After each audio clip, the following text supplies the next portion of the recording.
এগুলো আমার ব্যাপার না, আমি হচ্ছে আপনি তো একজন শিল্পী। হঠাৎ করে আবারও উত্তপ্ত গণমাধ্যম।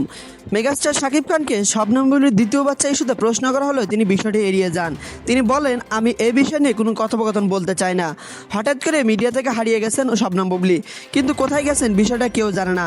হঠাৎ করে মিডিয়া থেকে তার উধাও হওয়ার বিষয়টি নিয়ে উত্তপ্ত গণমাধ্যম। হঠাৎ করে তিনি কোথায় হারিয়ে গেলেন অনেকে খুঁজতেছে, সাংবাদিকরাও তার কোনো হদিশ পাচ্ছে না। এর আগে যখন তিনি দ্বিতীয় বাচ্চার গুঞ্জন উঠেছিল তাকে বারবার জিজ্ঞেস করা হলে তিনি বিষয়টা বারবার এড়িয়ে যান। পরবর্তীতে একটি অ্যাওয়ার্ড অনুষ্ঠানে তিনি বলেন যে আমি ব্যক্তিগত কোনো প্রোগ্রামে বিষয়টা ক্লিয়ার করতে চাই। পরবর্তীতে ভিসা পাসপোর্ট দেখিয়ে বলেন আমি খুব তাড়াতাড়ি আমেরিকাতে চলে যাচ্ছি, তাতেই বাজে আরও বড় বিপত্তি। হঠাৎ করে তিনি আমেরিকাতে কেন যাবেন, বিষয়টা নিয়ে উত্তপ্ত হয়ে ওঠে গণমাধ্যম।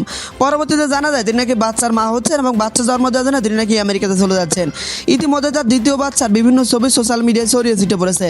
অনেকে দাবি করতেছে এটা শবনম বুবলির বাচ্চা, তবে অফিসিয়ালি এখন পর্যন্ত কোনো ঘোষণা আসেনি। শাকিব খানের দিক থেকে না কোনো ঘোষণা আছে না শবনম বুবলির দিক থেকে।